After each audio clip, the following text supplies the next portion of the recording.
Hello everybody, back here again for our vlog a day, and today is Sunday the 15th, and I just got back in home, haven't even got everything unloaded yet, taken inside, just dropped my stuff off out here in the garage, and I went ahead and picked up a couple really super cheap tools. They're both actually on sale today at Menards. They're just the Tool Shop brand, which is a crappy, low end, not a high quality tool by any means.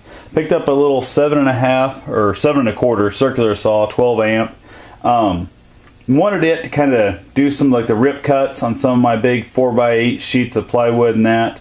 I had a really nice, I think it was a Black & Decker, I think it was actually even a 10-inch circular saw like this that I got, oh crap, I don't know, junior high maybe high school. I think it was junior high. It was my father gave it to me, and it's been through, I don't know, probably a dozen moves, maybe more than that, and it's been gone. I don't remember seeing it in the last 5 years. So I finally gave up, said to hell with it, and bought one. I've been putting it off. I've been thinking about buying like a worm drive, some $250 deal. I've been really kicking the idea around about picking up a Festool track saw to kind of be able to kill both birds in one stone there. I could eliminate my need for a good table saw, which I'm still running my crappy little junk consumer table saw there. I have found a really nice table saw used on Craigslist. That's like a $1,600 table saw, and the guy's only asking $400 for it.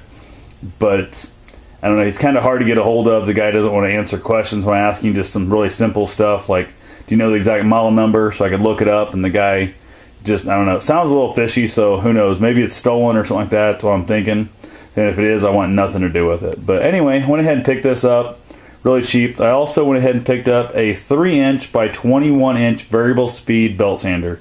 It's a 7.2 amp, nothing fancy at all. Goes between like just under 400 to just over 1200 spins per minute, I think, or some crap, or what the hell it is, but basically the speed of the sander. I picked up a handful of belts for it also. The belts were actually on sale too, so that worked out really good.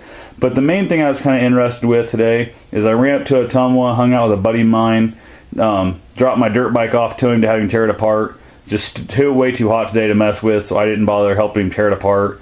He's gonna say he's gonna tear it apart probably Tuesday, because he has Tuesday off of his triathlon training, so he'll use Tuesday morning to knock it apart. He said he might do it tomorrow, depending on what time he gets back from his training, but who knows. I went ahead and showed him a couple bowls I turned also, and his father was really impressed. Actually, he was really exceptionally impressed with this one, just because of the really tight wood grain. Thought it was really nice. Had even offered, like, next time I get one like that, he'd be interested in buying it. This one's got a lot of damage where it broke and flew off the lathe, all that good stuff. And it was also my first attempt at actually turning a bowl ever in my life. Second thing I actually ever turned on a lathe. I think I may have turned a couple things on a lathe in high school back in like 92 or 93, but I think it was just like a screwdriver handle or something like that maybe. I know I used a metal lathe, which is nowhere near the same as a wood lathe, so I told him I would go ahead and try and find another chunk. He just was really after the really tight wood grain like that right there, and I'm not even sure what kind of wood this is. Came from my neighbor's tree. I'm gonna have to ask him what kind of wood, see if I can't find another chunk of firewood, which is what that originally started out as. So other than that, didn't really accomplish too much. Picked up a couple things I needed at Walmart, picked up a handful of stuff, Menards, obviously the tools and that, and priced out some wood to make a DVD shelf for a friend of mine. She's wanting it, and I was going to go with like just some real wood, just like whatever, just cheap wood, didn't really matter, but something with a halfway decent finish on it so I could paint it up. I wanted to go with like a nice oak like that and stain it, but where it's going, you really aren't going to see enough of it to make it worth the money. Even the cheap wood, which the half-inch was like actually 30 cents more than the 1-inch was, because the 1-inch was on sale. So 1x6 length I needed was going to be about $65 just in the material, not counting screws, paint, glues, labor, nothing else. $65. So I definitely want to get an okay from her before I go ahead and spend that much money on it.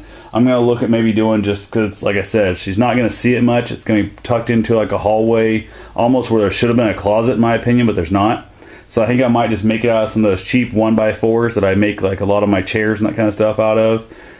Hit it with a router and knock all the edges off, and then just kind of go that route and say to hell with it. So anyway, other than that, don't really know of much. It's pretty hot out here in the garage right now, but it's not too bad outside, so I think I might go ahead and grab my little light reflector thing that I bought, little flashing lights, and my iPod holder, and take off for a walk this evening. So anyway, you guys have yourself a safe and wonderful day, and I'll talk to you tomorrow.